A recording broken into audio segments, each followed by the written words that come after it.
Hello, everybody, and welcome back to another episode of our TNA series, See Our Daredevil. Once again, bringing you all of the live action as we are on the Go Home show, the Go Home week, whatever you want to call it, for Destination X. We're going to have to see what last minute hype gets built up for the Bound for Glory series tag team matches happening at the show, as well as the Ultimate X match, the 6 men competing in that to not only become the X Division champion, but to have the possibility to cash in option C. Of course, we also have Magnus and Samoa Joe teaming up against Team 3D at the pay-per-view.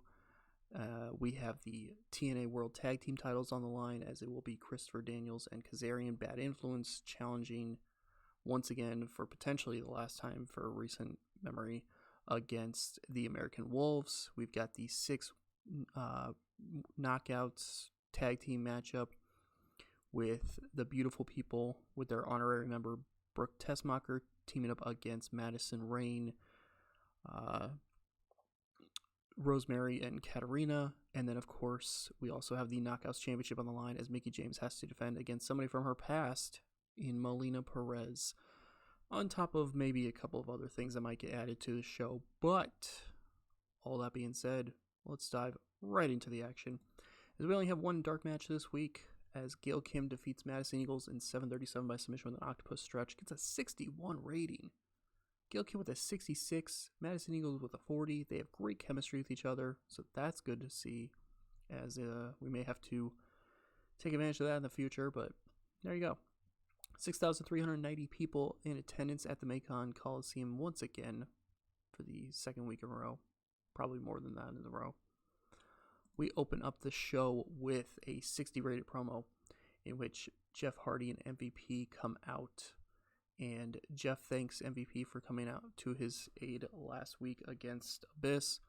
Says he didn't want to exactly eat the black hole slam on the thumbtacks like AJ Styles did last month, and ended up having to be out for a couple of weeks.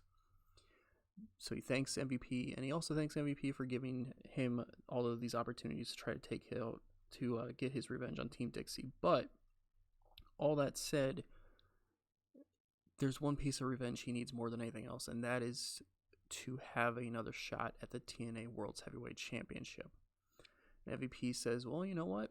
I think I can make sure that happens. I think I can make sure that that all that happens.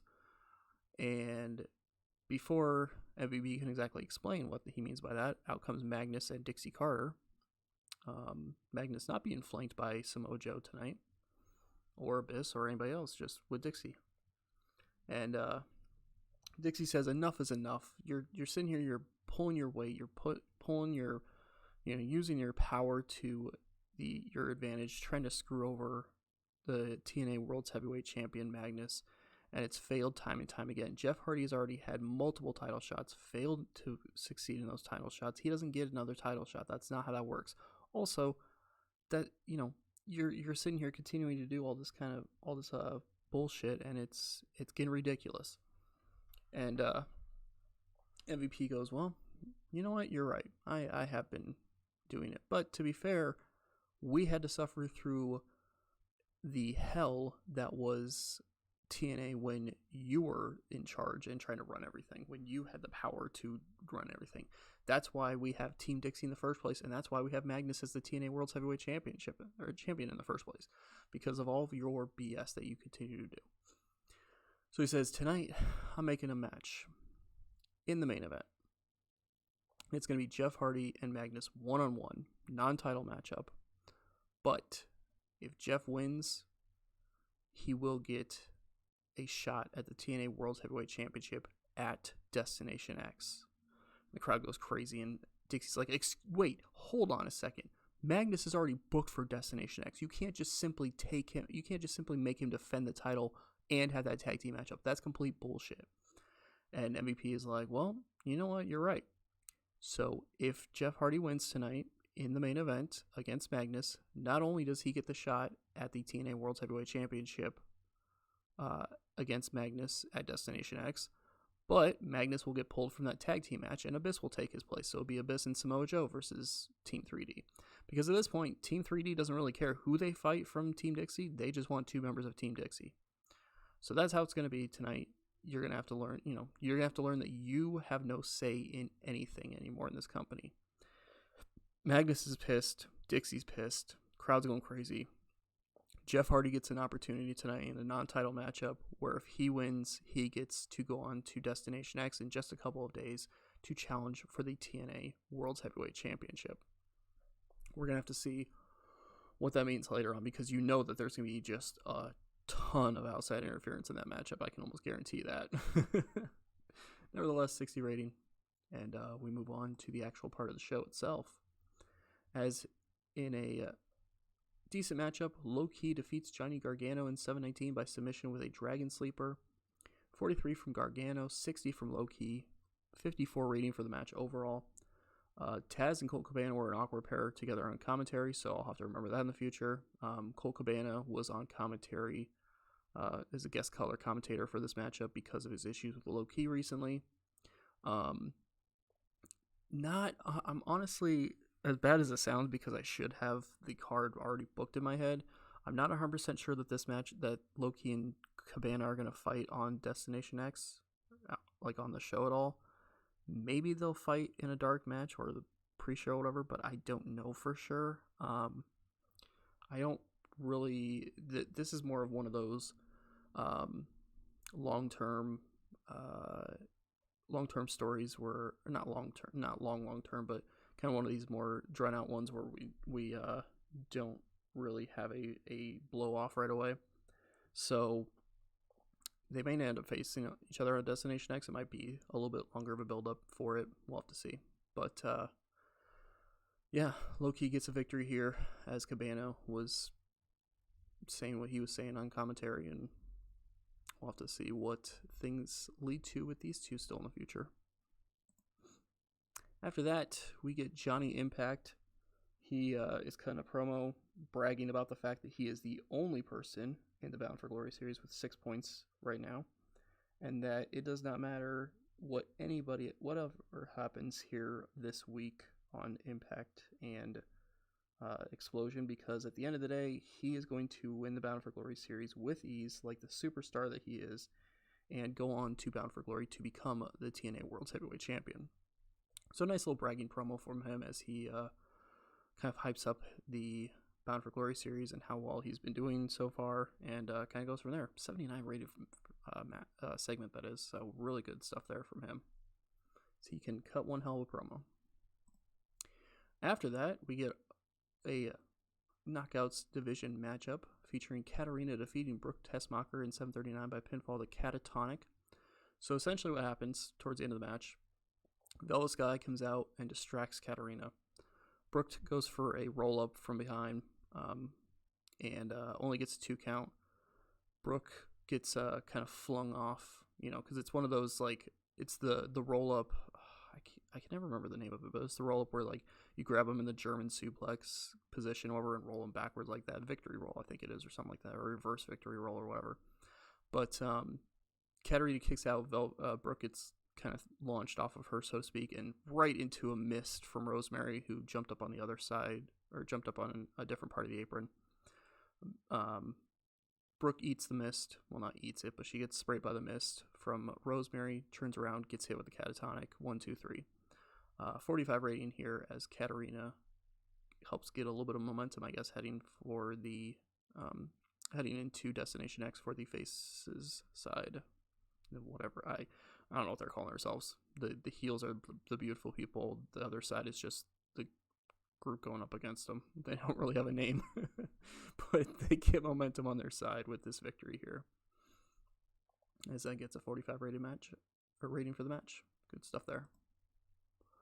After that, Chris Sabin is on the phone again with this surprise person and finds out that the surprise is going to have to be delayed again because whoever this person is, got a flat tire. It is what it is. I promise I'm not just randomly teasing this for no reason. I will explain it in due time, but so the surprise gets delayed again due to the flat tire. He's a little disappointed, but he's like, "That's all right. It's all right. You'll be here when you can get here. It's cool. We'll make this work. Don't worry." because whenever you do get here, it's going to blow the minds of the TNA universe anyway. So 66 rating for the segment here. Heading into our first of 3 Bound for Glory series matches this week. In a 69 rated matchup, Chris Sabin defeats Bobby Lashley in 10-18 by submission. Remember, the rules in the singles matches are pinfall gets you 3 points, submission gets you 5. So Chris Sabin actually just jumped into the lead there because he had 3 points from last week. So Johnny Impact may have 6 points, but with this victory, Chris Sabin just jumped himself up to 8 points in the Bound for Glory series. Big time victory for Chris Sabin, actually getting Bobby Lashley to submit somehow. I'm not sure how he did that, but he got him to submit. 69 rated matchup, nice. 59 from Lashley, 64 from Sabin. They have great chemistry with each other, so that's really good. But yeah, Sabin getting the victory and jumping into the lead in the Bound for Glory series.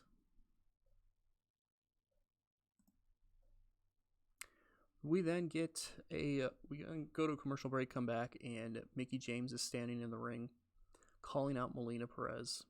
Says that, Melina comes out, and Mickie says, the past. You said that the past is coming to haunt me.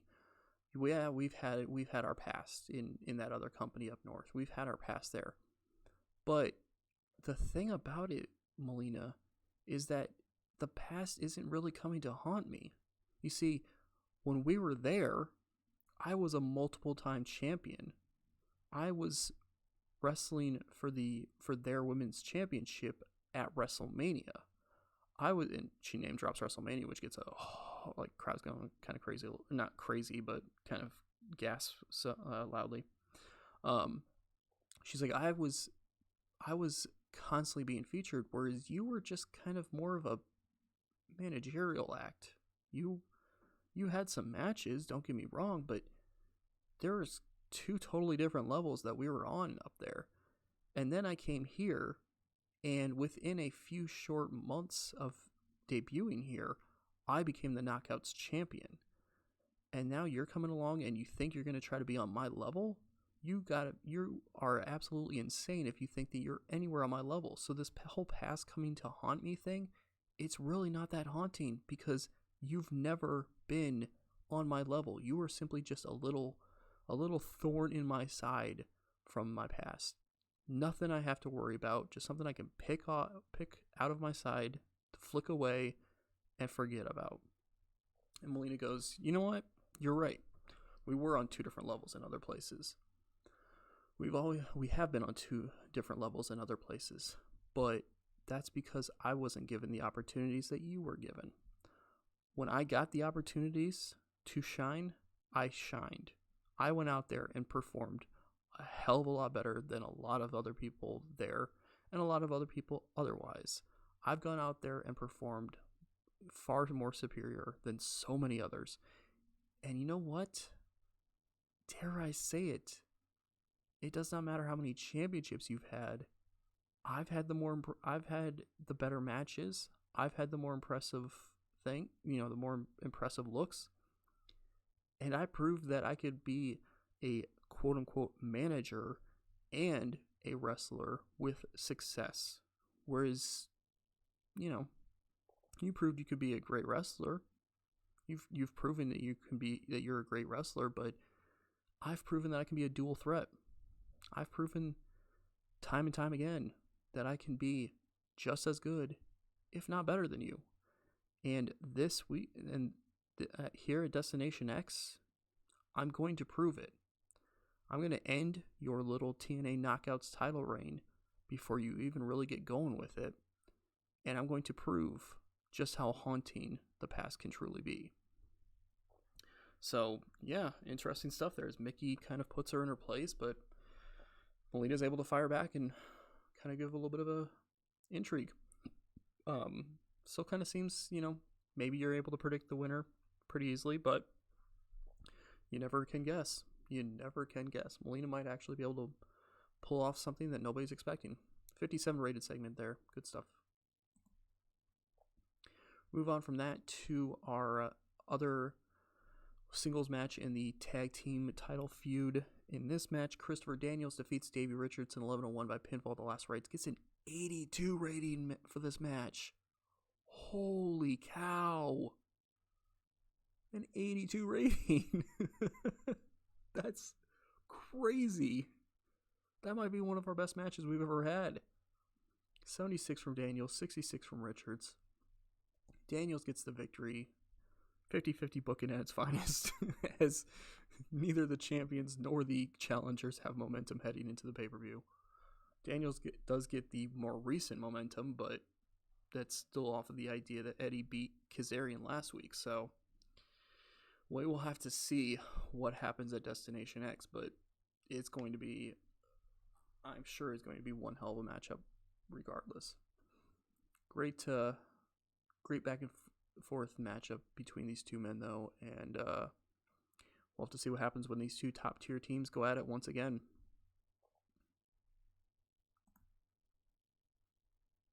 After that, we get Brian Kendrick coming out with a promo.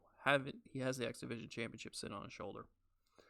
He says that it is just a matter of days before he will climb the Ultimate X structure and be officially recognized as the TNA X Division Champion. And out comes DJZ. And DJZ has his bit to say, essentially just saying that he's going to win the title and then party like there's no other, over have a party that's not going to end until the end of this year. Rockstar Spud comes out and says he's all about parties. After all, his first part of his name is Rockstar. He's all about the parties, but everybody knows that it's going to be that DJZ is going to have to DJ his party because he's going to be the one who's going to be the X Division champion. Jimmy Jacobs comes out and says he might be the newcomer here in TNA, but he has no problem climbing the ladder of success this quickly and becoming the X Division champion. And then Manic comes out, and Manic doesn't really say anything because Manic doesn't really ever say anything. He just kind of stares at everybody, and then he kind of points at the X Division championship. And then Jay Lethal comes out, and Jay Lethal says, "All right, enough is enough. We've been doing this game. I've been hearing your BS for weeks now, Kendrick. You still have the championship that rightfully belongs to me. I'm sick and tired of it. I'm tired of the words. I'm tired of talk about it. I'm going to do something about it." Comes flying into the ring, immediately starts fighting with Kendrick. Championship falls to the ground as all six men end up fighting with each other, starting a little bit of a brawl. Then we start seeing a couple finishers get hit. The Bible Black apparently gets hit. However, ends up with Kendrick standing tall. Lethal comes kind of from out of nowhere and hits him with a lethal injection. Lethal goes to grab the championship and stands tall before he all of a sudden gets laid out by Manic. Manic has the X Division championship and stands tall in the middle of everybody laid out. So Manic Manic at this night is the last person standing before Destination X, but will he be the one who leaves the pay-per-view with the X Division championship? Only one way to find out, of course. 49 rating for the segment, not great, but to be fair, these six men don't exactly have that great of entertainment skills, so it is what it is. After that, Mr. Anderson gets a victory over Robbie E in 6:37 by pinfall to mic check. Just essentially something for Anderson to do, get him a victory. Defeats Robbie E in the process. 56 from Anderson, who was really off his game. 32 from Robbie E. DJZ was at ringside for Robbie E, but he was still kind of nursing the the physicality he just had to endure. So he wasn't really able to help Robbie E get the victory. And Anderson gets the win in a 53 rated matchup. After that, Bobby Roode. I might end up changing him to Robert Roode because I kind of like the Robert Roode character in TNA, especially since it worked with his heel gimmick. But anyway, Roode cuts a promo hyping up his match that he's going to have on Explosion with Eric Young, as that's what we're told is the Explosion Bound for Glory series this week. Bound for Glory series match this week, that is this going to be Bobby Roode and Eric Young, which means, by process of elimination, that you should be able to figure out what the last Bound for Glory series matchup is. But Bobby Roode kind of talks a little bit about his history with Eric Young in Team Canada, but that at the end of the day, history is not going to matter because he's going to win on Explosion, and he's going to continue on to win the Bound for Glory series and become the TNA World's Heavyweight Champion. So, kind of interesting stuff. It's pretty similar to your basic Bound for Glory series promo at this point, but he does kind of bring up his Team Canada history with Eric Young. He kind of talks about how he was friends with him at one point in time, but now they're enemies, and now they're going to go to war on Explosion. And by process of elimination, that would mean that these two men go at it in the second matchup on Impact for the Bound for Glory series. About to have great heat and good wrestling, AJ Styles defeats Homicide in 14:28 by pinfall to a springboard 450 splash, that is. 80 rated for the matchup. 78 from Styles, 59 from Homicide, as AJ Styles picks up the victory, and it is now sitting at 6 points in the Bound for Glory series as well. So, big victory for him there, as Homicide remains at 3 points, AJ Styles at 6. But because of the submission victory earlier, Chris Sabin is currently in the lead. I mean, obviously, heading into No Surrender in September, you just want to be in the top 4, so it doesn't really matter who's in the lead necessarily, but there's still, that little bit of an ego of having somebody ahead of you in the standings of something like this kind of thing. But yeah, 80 rated matchup, great matchup back and forth, and Styles is able to get the victory. Right after that match, though, we cut backstage where we see AJ Styles' tag team partner at Destination X, Sonata, getting attacked and beaten up by Beer Money. Sonata ends up getting slammed into one of the walls backstage and beaten down, and security has to kind of get involved, but of course Styles doesn't really know this is happening, or once he does find out this is happening, he takes off running backstage, but he's not able to get there in time, really, as Sonata is heading into that matchup kind of hurt, kind of a little bit weaker at this point. Then we see, before the main event, we see Eric Bischoff kind of commending MVP for helping in the power struggle recently here in the company. Says that he knows that MVP is doing a great job with doing what it takes to try to keep Team Dixie from having full control, and that no matter what Team Dixie's been throwing at him, he's been doing his best to try to fight against it. But at the same time, he knows that he can tell that there's something else with MVP. He can tell there's something else in his mind. So he wants to offer something to him. But before we get to find out what that offer is, the door closes. So door closes on us over, and we don't get to find out what the offer is. But Eric Bischoff has some sort of offer for MVP. We'll have to see what that is in due time. 72 rated for the segment. Good stuff. We move on to the main event of the evening. And about to have fantastic heat and good wrestling, despite having a lack of psychology. Magnus defeats Jeff Hardy in 14:21 by pinfall to Tormentum to a 71 rating. So here's how this whole thing goes on, because this is absolute chaos the whole time. All right? Despite the fact that there's a lack of psychology. So MVP comes out probably a good halfway to 2/3 through the match. Well, actually, let me rephrase this. Magnus comes out with Abyss. Jeff Hardy comes out by himself. About halfway through the match, Abyss seems like he's going to try to get involved. MVP comes out to try to even up the odds, make sure that Abyss doesn't get involved. MVP's down there, about 3/4 of the way through the match at this point. Samoa Joe shows up, and Joe decides to just go after MVP. He's not getting involved in the matchup, so it's not going to end the match. But he goes after MVP and just starts brawling with MVP on the outside. Abyss decides he's going to try to get involved with this a little bit, as Magnus and Jeff Hardy are still fighting in the ring, but they're kind of getting distracted by what's going on the outside. Team 3D comes running down to the ring. They start fighting with Abyss and Samoa Joe at this point. As this is happening, EC3 comes down, wallops Bully Ray from behind with a steel chair to try to even up things for Team Dixie. Those 6 men are still fighting each other on the outside. Team Dixie kind of having a little bit of advantage there. The faces kind of fight back a little bit, but in the process of this whole thing, Dixie Carter managed to grab the steel chair that EC3 had.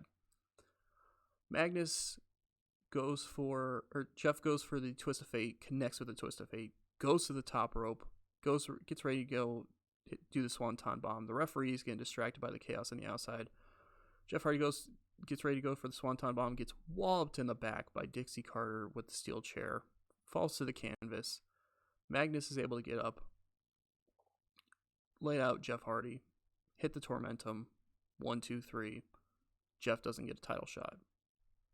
So, thanks to Dixie Carter, Magnus is able to be victorious here tonight, as once again, Team Dixie proved that they could use the odds to their advantage. They had MVP and Team 3D occupied, and in the process, Dixie Carter was able to grab the chair and cost Jeff Hardy the matchup.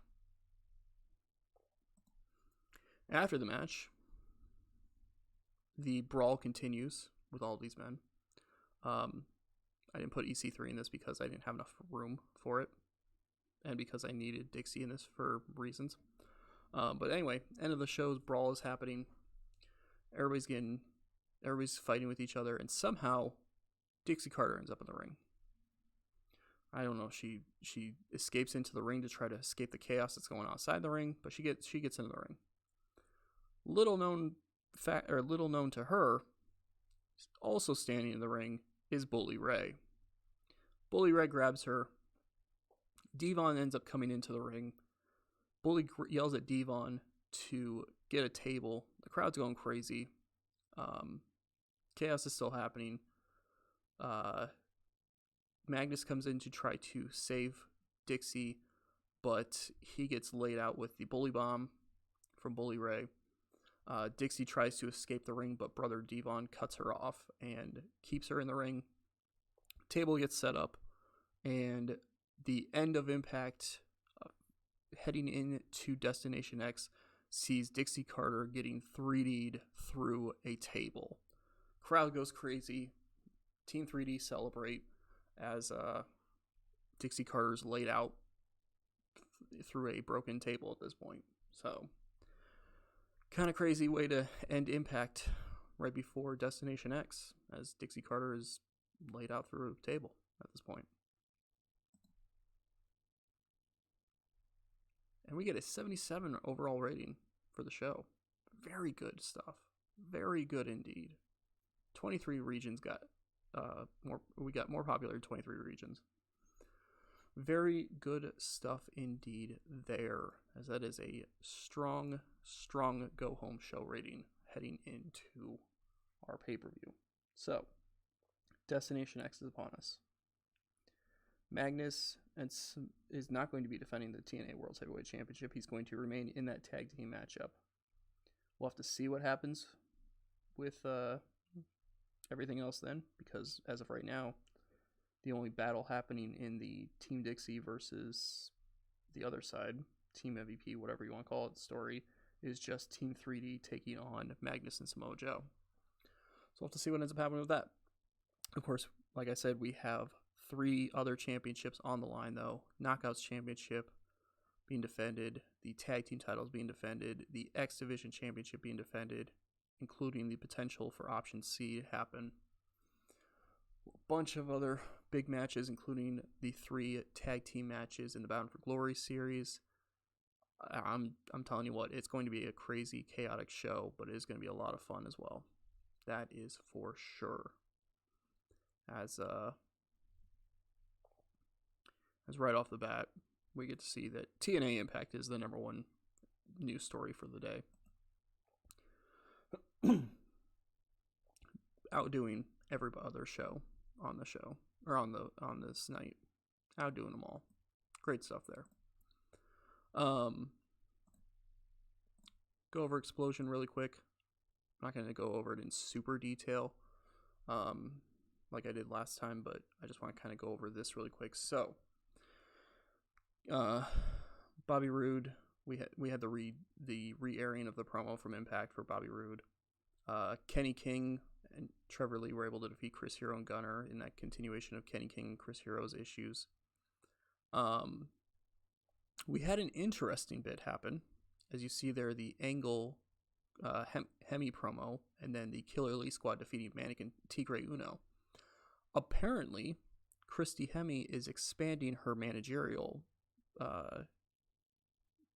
status, I guess. Her managerial talents are expanding, I guess, or whatever. She's managing the Killer Elite Squad now as well. So Samuel Shaw and the Killer Elite Squad are now all three being managed by Christy Hemi. Should be interesting because Samuel Shaw is kind of a crazed, quote unquote killer character himself. So putting those three together is going to be kind of devastating for TNA, depending on how things play out. But yeah, so Killer Elite Squad get a victory here in TNA on Explosion. And then, of course, the significant moment here on Explosion is that main event in which Bobby Roode defeats Eric Young to a 70 rated matchup. And Bobby Roode, Robert Roode, whatever you want to call him, gets 3 more points in the Bound for Glory series. So, that being said, at the end of the second week, if you will, it is Chris Sabin in the lead with 8 points. Johnny Impact, Bobby Roode, and AJ Styles with 6 points each. Eric Young, Homicide, Paul London, and Sonata all with 3 points. And Bobby Lashley, EC3, Hernandez, and James Storm with 0 points. But anything could happen because of Destination X. You're going to start seeing those differences. You're going to start seeing a lot less likely of a chance of people being tied in the ratings because there's going to be such a variance happening when it comes to the points. Because, like I said, with those tag team matches, 5 points to the person winning the match, 3 to their partner, 1 to the losing team member who isn't actually defeated, and 0 points to the person who actually takes the defeat. So that's going to change some things for sure at Destination X. But I hope you guys enjoyed this 77 rated show as we are getting hyped up for Destination X. Hopefully you guys enjoyed this. Hopefully you tune in for that, which will happen